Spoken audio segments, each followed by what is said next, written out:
స్ట్రైట్గా చెప్పండి, గతంలో అదే టైంలోనే లోకేష్ గారి మీద కొంత ప్రచారం జరిగింది, మహిళల పట్ల ఆయన ఏదో ఒక రకమైనటువంటి అని చెప్పి జరిగింది. మీరు డైరెక్ట్గా ఆయనతో మాట్లాడారు, చూశారు. మహిళల పట్ల ఆయన ఎలా ఉంటారు లోకేష్ గారు? అది అంత శుద్ధాబద్ధం అండి. నేను అంటే బయట ప్రపంచానికి ఏదో బయట ప్రపంచానికి మహిళలు ఆ టైంలో లోకేష్ గారి ఫోటోలు చూపించి దాని మీద కొన్ని ఛానల్స్ లో డిబేట్లు పెట్టి పెద్ద ఫస్ట్ పేజీలో కూడా జరిగింది. మీరు డైరెక్ట్ గా ఆయనతో మాట్లాడే పరిస్థితి. పార్టీ నుంచి వెళ్ళిపోయి లోకేష్ గారి పైన అభండాలు వేశారు. నేను ఓపెన్ గా చెప్తున్నా, పార్టీలో ఐటీడీపీలో కూడా పనిచేస్తారు. ఎస్, నేను అదే చెప్తున్నా. అభండాలు వేశారు వాళ్ళకి ఓపెన్ గా వాళ్ళ బాధ కూడా ఓపెన్ గా ఏంటో చెప్పనా. ఆయన అనవసరమైన విషయాలకి రెస్పాండ్ కారు.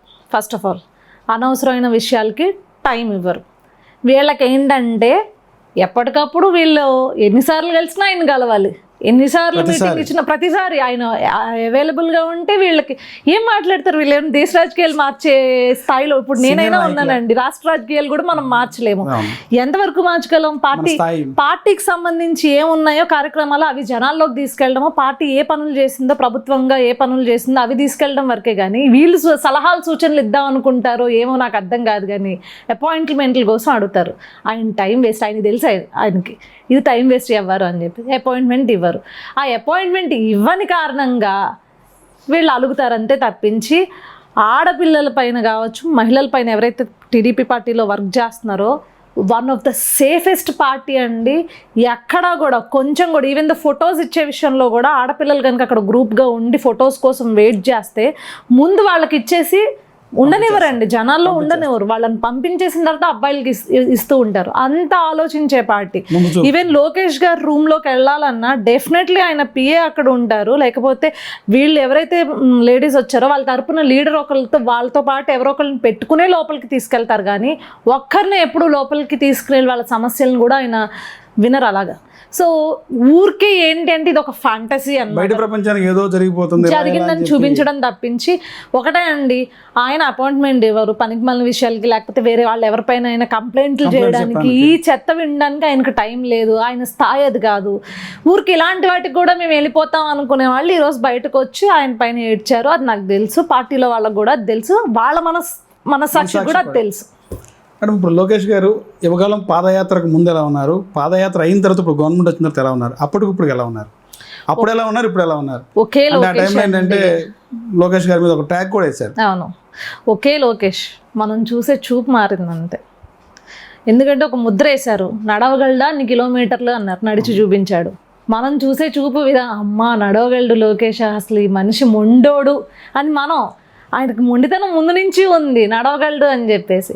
అదేవిధంగా తర్వాత ఏదైనా తీసుకునే నిర్ణయాల్లో గట్టిగా ఉండగలడా, రెడ్ బుక్ అన్నారు, చేయగలడా అంటే ఈరోజు చేసి చూపిస్తున్నాడు. అమ్మో లోకేష్ మామూలోడు కాదు, పెట్టుకుంటే తాట తీస్తాడు అనేది ఈరోజు జనాల్లోకి వెళ్ళింది.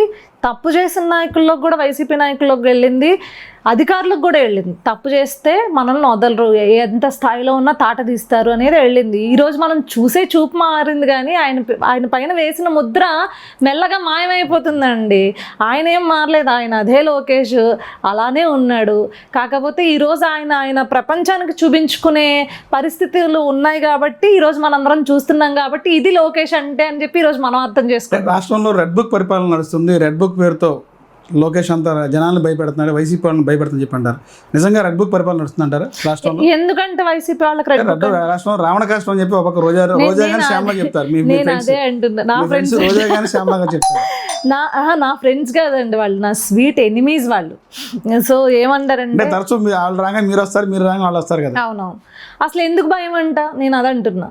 రెడ్ బుక్ అంటే ఫస్ట్లీ వాళ్ళకి ఎందుకు అంత భయం?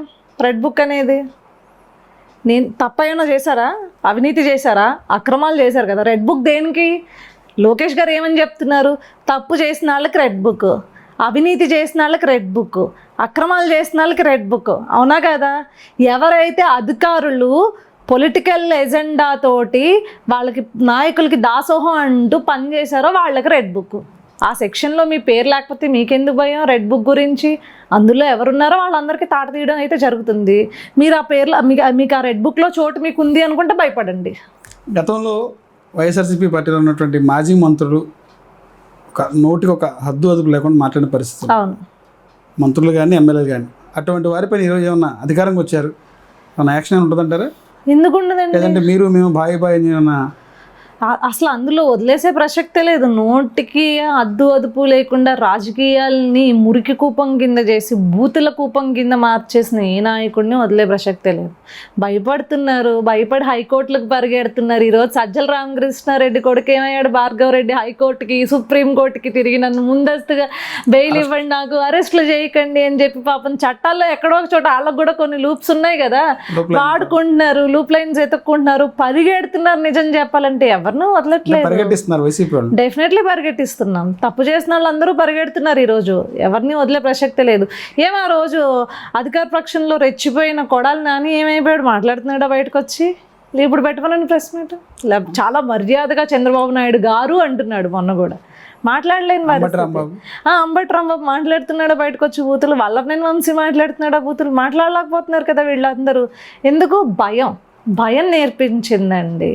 ఎందుకంటే రాజకీయాలంటే హుందాగా ఉండాలి. ఫస్ట్ మనల్ని చాలామంది చూస్తున్నారు, చిన్నపిల్లలు చూస్తారు, పెద్దవాళ్ళు రాజకీయాలు నేర్చుకునే యువత చూస్తారు. మనమే బూతులు మాట్లాడితే ఇంకా సమాజానికి ఏం చెప్తాం? ఇంకా చెడిపోతుంది కదా సమాజం.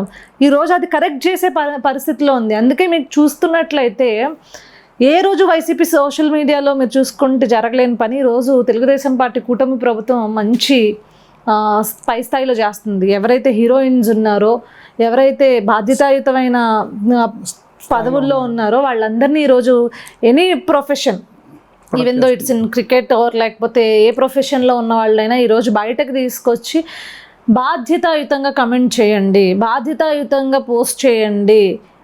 మీరు చెడుగా పోస్ట్ చేస్తే అది చెడు మార్గంలో వెళ్తే చాలా మందికి ఎఫెక్ట్ అవుతుంది. మీరు పెట్టే ఒక్క బూత్ కామెంట్ చాలా మందిని ఎఫెక్ట్ చేస్తుంది అని అసత్య ప్రచారాలు చెయ్యకండి అని చెప్పేసి ఒక పెద్ద ఎత్తున క్యాంపెయిన్ రన్ చేస్తుందండి ఈరోజు ప్రభుత్వం.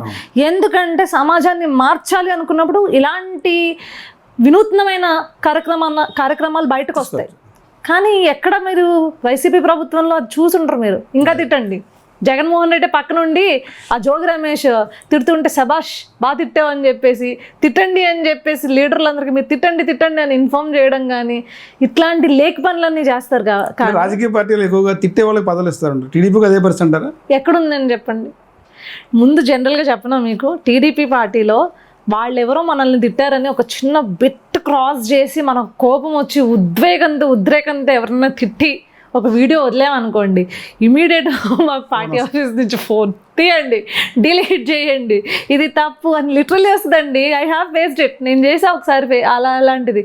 చాలా కోపంతో నేను ఫేస్ చేసా. చాలా కోపంతో నాకు కోపం వచ్చి నన్ను ఎవడో కింద బూతు తిడితే నేను కూడా అదే కైండ్ ఆఫ్ రిటార్షన్ ఇవ్వాలి అని చెప్పి నేను ఒక ట్వీట్ వేసాను, సేమ్ ఒక కమెంట్ చేశాను. వెంటనే నన్ను ఇమీడియట్ కమెంట్కే ఫోన్ చేసి తీసేయండి అని చెప్పి. అది బాధ్యతాయుతమైన పార్టీలు కావచ్చు, రాజకీయం కావచ్చు, ఇలా ఉండాలి.